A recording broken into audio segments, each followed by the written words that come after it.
WJCL News, working for you. And we begin with breaking news tonight. A Walterville City Council member is behind bars for allegedly selling illegal alcohol. Thank you for joining us. I'm Ashley Lincoln. Councilman James Hendry is being accused of illegally selling alcoholic beverages. Investigators say he was selling it out of his house. That's where he was arrested today. Hendry faces charges of selling alcohol without a license and possession of a non-taxable alcohol. Investigators say Hendry was selling shots, half pints, and pints of liquor. Basically what he was doing was running what they call an old-fashioned shot house.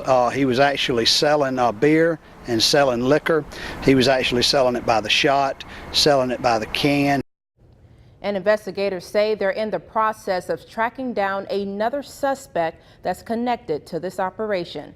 And now on to an update to a fatal accident in Lone County. We told you about this yesterday. We're learning investigators may believe the accident was intentional. Yesterday, we told you it happened on Georgia 301 near George Swindle Road. A man and a woman were driving a Ford Mustang when witnesses saw it drive off the road before flipping several times.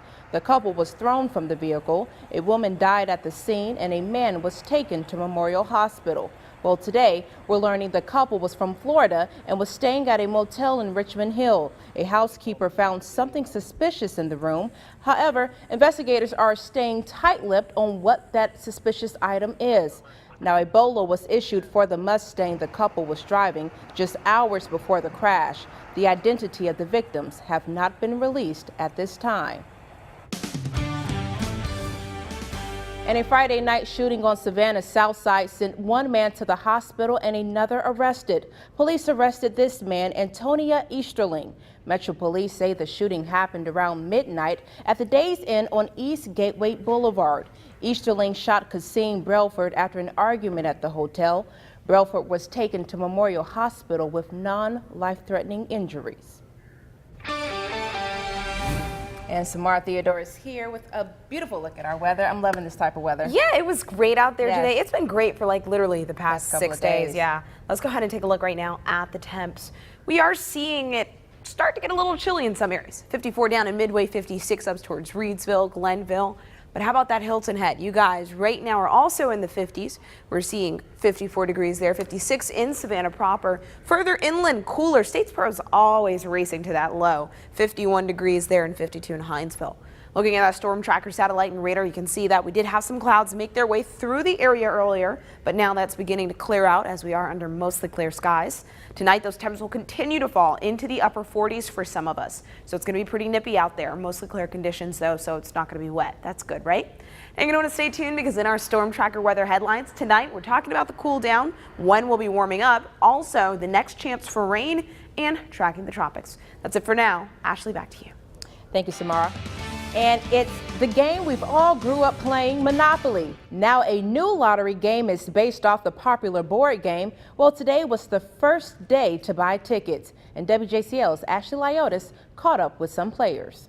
We've all played Monopoly before, and although it might take hours to play the actual game, it only takes a few minutes to buy the new Monopoly Millionaires Club lottery ticket. It's not your average lottery ticket. Some may even call it a game changer. Here's the rules. It's $5 per ticket. You choose 5 numbers out of 52, quick pick or manual. You also get a property number. You guessed it, one right from the game board, like Park Place. Boardwalk. A boardwalk. Oh, Boardwalk's boardwalk. good. You gotta like boardwalk. Monopoly is so popular, it has hundreds of variations of collector's editions, like the I Love Lucy version. So luckily, most people are familiar with the game. After you get your ticket, check your numbers after the weekly Friday night drawing. But on day 1 of ticket sales, some people don't like their odds. Pretty slim to none. Yeah, exactly. It's a good $5, but Worth a shot. The best part is that there are 3 ways to win. If you match all 5 and the property number, you could win $25 million. The Millionaires Club number could get you $1 million. And when you put your numbers into the website, you could win a trip to Vegas to be on the Monopoly Millionaires Club TV game show. We gotta go to Vegas. what happens in Vegas stays in Vegas. Yep. Don't feel like logging online constantly? There's an app for that. Just download it on your smartphone or tablet. After the drawing, you have 1 week to claim your prize. But some people say the concept isn't for them. Playing the lottery may be good for certain people, but I'm trying to learn my kids how to manage life with money by working hard and making a living on his own. But even if you don't win, you're still helping out the Peach State. Proceeds of the Georgia Lottery games benefit the Georgia education system. The first drawing is this Friday at 11:15 p.m. The game show will be airing on Saturdays this February right here on WJCL. Reporting in the studio, Ashley Lyotis, WJCL News, working for you. And speaking of money, hundreds of people are raising thousands of dollars to help local kids. It's called Barbecue, Brews, and Bluegrass. The outdoor festival featured live music and family fun. The event benefits the Children's Hospital at Memorial. Activities included a pumpkin patch, face painting, and a dunking booth. And WJCL uncovering details about a project to help shelter dogs. The Effingham County Animal Shelter needs larger cages for the dogs. WJCL's Chelsea McDonald is working for you with ways you can help. Before you decide to adopt your new best friend, organizers are hoping you will help the Effingham County Animal Shelter in another way. The runs for the dogs on the back building, we have a total of 12 openings that has never been completed. Adoption coordinator William Cohen says they need runs so the dogs can go in and out of their space to have some outside time, because all of the animals can't go outside on a daily basis. Because you can't mix animals, you can't put male and female together. Dogs will fight because we don't know where they came from or their temperaments. So by having these runs, that eliminates 12 off the bat that can be able to go in and out at any given time. Cohen says the dogs must have the runs. They're shut up all the time. They don't get the exercise they need, and it helps with their temperament and with being able to be out in the sun. They need 12 and each run costs $200. Cohen's goal is to have the project completed by the end of this year. Chelsea McDonald, WJCL News, working for you. And the fight for against Ebola continues. Georgia's Governor Nathan Deal is assembling a response team to take on Ebola. We'll have those details coming up.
And Georgia Governor Nathan Deal is getting a group of experts together to take on Ebola.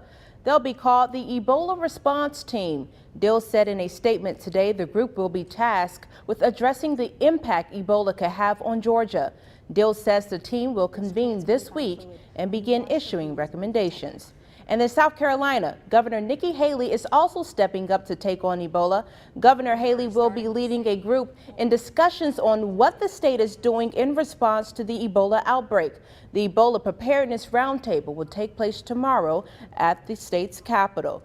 And a final farewell to a man killed by Ebola. Thomas Eric Duncan was the first person to be diagnosed with the deadly virus on American soil. He died last week. Duncan's family doesn't want him to be remembered as Patient Zero, the person who brought Ebola to America. Instead, they said goodbye to the man wanting to one day live in America. Jenna Barnes has the story. Wiping tears from their eyes, the family and friends of Thomas Eric Duncan said goodbye to him Saturday. His mother and sister grieving after losing him to the Ebola virus on October 8th. Everybody loved Eric. Duncan's nephew says they were more like brothers, raised by the same person. And by all accounts at this memorial, Duncan was a caring father of 4 with dreams of coming to America. He was such a compassionate young man, respectful young man. That's why his family says they aren't surprised by reports that Duncan tried to help save a sick pregnant woman in Liberia who later died of Ebola. I would like him to be remembered as, that kind of person as compared to the person that brought, this disease to America, because he didn't know he was sick. Week says even after Duncan arrived in Dallas and started showing symptoms, he didn't think it was Ebola. I was the one here in North Carolina thinking that he might want to get checked. When Duncan did get checked, he was discharged from the hospital for days before coming back and being tested for the virus. Hospital administrators have admitted they made mistakes with his care. So we want to know what kind of treatment he received or didn't receive, or what happened, what went wrong. And while they wait for those answers and closure, they're asking for continued help in West Africa, where the virus continues to rage. A lot of people are dying and spreading, all in the plane, in the cars, and all of that coming. So we must find a solution for cure for Ebola. A deadly virus this family now knows all too well. In Salisbury, Jenna Barnes, Time Warner Cable News. And the Dallas hospital that treated Duncan for Ebola apologized today. Texas Health Resources CEO issued a letter saying they made a mistake in Duncan's case. Mary Maloney reports on the apology and the latest developments of Ebola in the United States. Officials from Texas Health Presbyterian Hospital are facing a PR nightmare. The Dallas hospital is at the center of the Ebola controversy in the United States. Thomas Eric Duncan was treated and died from the disease there, and 2 nurses who cared for him have the virus. Sunday, the hospital issued an apology. Quote, "As an institution, we made mistakes in handling this very difficult challenge." Sunday is the last day of the monitoring period for 48 people Duncan came into contact with after entering the U.S. Thankfully, they're all asymptomatic, and it looks like none of them will get Ebola. About 50 people from the Texas hospital have volunteered to limit their travel until officials make sure they don't have the disease. One lab worker who might have handled Duncan's specimens caused a small scare when she boarded a cruise ship bound for Belize. On Sunday, she was back in the U.S., symptom-free. The Obama administration continues to face criticism for its handling of the Ebola matter. Senator Ted Cruz says public health officials are telling the president what he wants to hear. He says Obama should ban flights into the U.S. from Ebola-stricken countries. What is unfortunate is watching the Obama administration treat this as yet another political issue rather than as a public health crisis. Health officials say Cruz is off the mark. I've never had an experience where the president is telling me to tell him something that he wants to hear. I'm Mary Maloney, reporting. And we'll have a look at your forecast straight ahead. Samar Theodore is working hard on it over there. That's right. We'll take a look at your Monday day planner and a recap of your 7-day forecast. Stay tuned.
Good evening, meteorologist Samara Theodore here, starting off with some stats out of the Savannah airport. Temps right now at 56 degrees. We are seeing calm winds there, humidity about 84%.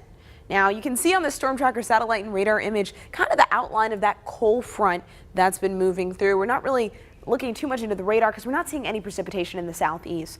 But again, we did see some clouds make their way through the area. They have pushed on through, and behind it, cooler air is already setting in place. We're already in the low 50s in areas like Statesboro, and we're seeing mostly clear conditions, a starry night, but a lot of the heat escaping into the upper atmosphere, causing things to cool down even quicker.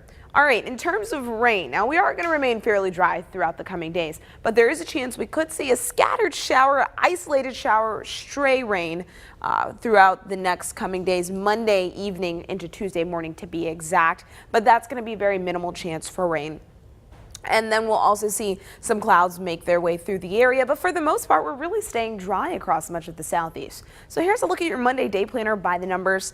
In the morning, things will slowly warm up about 56 degrees by sunrise.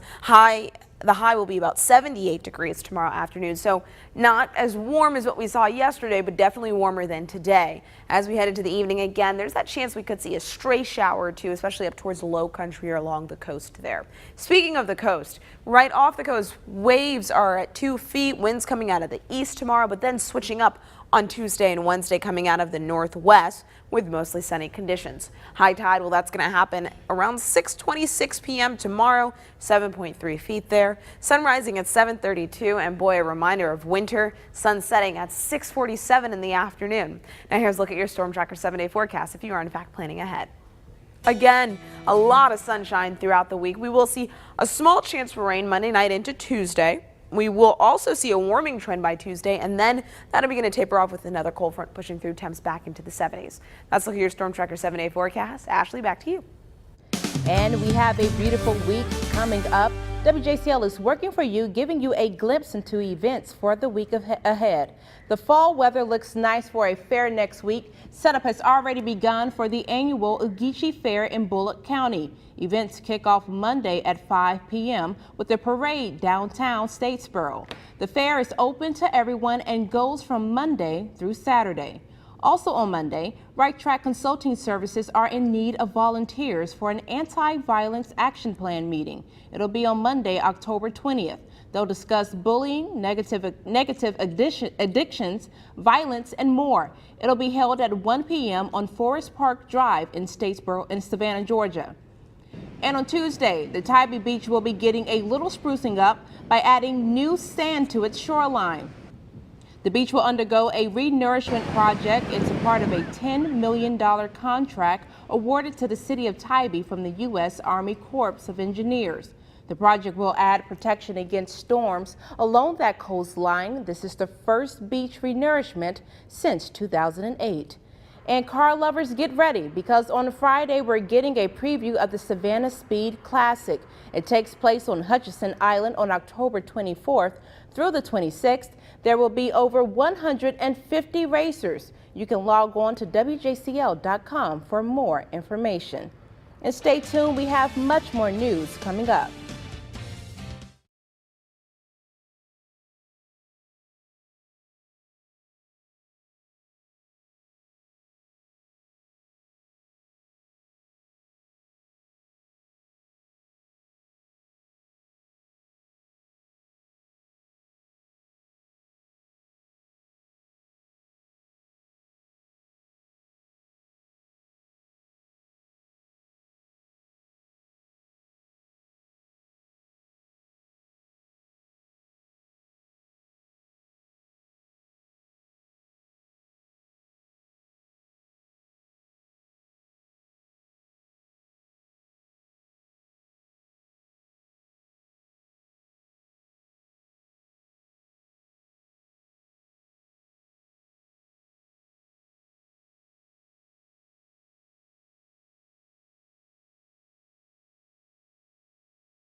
And law enforcement in Virginia have suspended their search for a co-ed who disappeared 5 weeks ago. They say the missing persons investigation is now a death investigation. Andy Rose has the details. Thousands of hours have been spent by literally hundreds of law enforcement and civilian volunteers in an effort to find Hannah.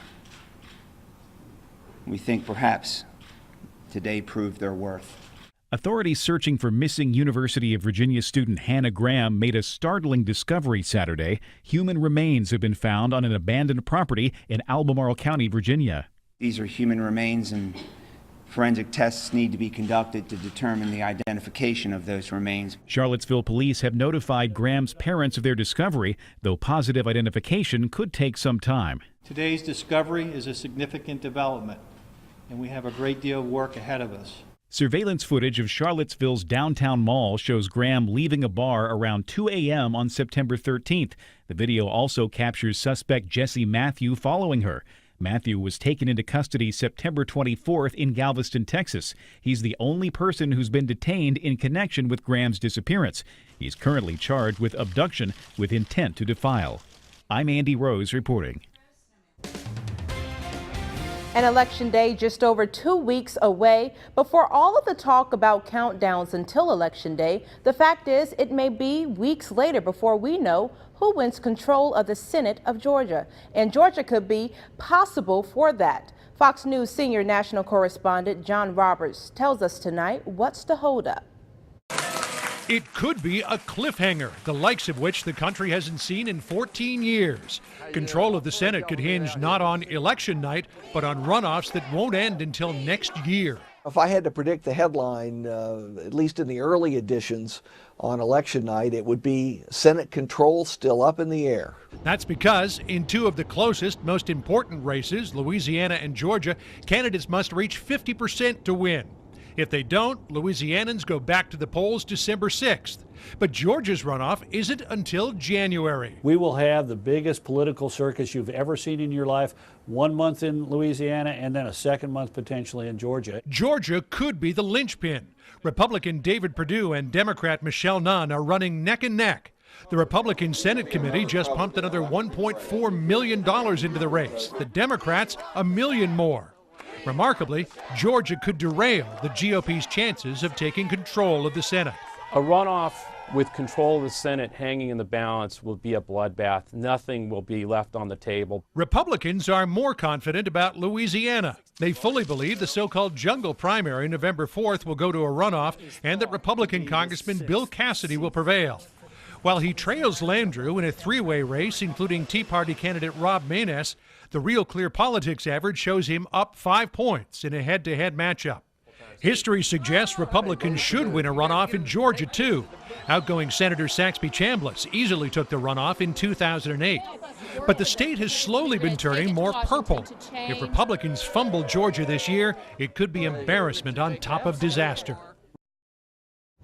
And we have a big day in sports, right? That's right. Of course, we'll be talking about the Atlanta Falcons, Jacksonville Jaguars. We're also going to be taking a look at our Enmark Player of the Week candidates and a little bit of NASCAR. So a full plate of sports coming up right after the break. Stick around.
Welcome to sports, everyone. Since their 2012 loss in the NFC Championship game, the Atlanta Falcons have gone just 6-16. The Falcons looking to win their first game on the road this season as they were in Baltimore to play the Ravens.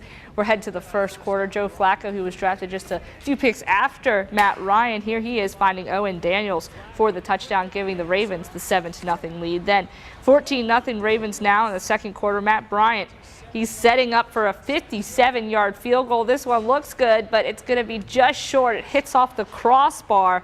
No good. Fourth quarter, 20-0 now. Ryan to Roddy White for the touchdown. White sets a franchise record with his 58th career touchdown. That makes it 20-7.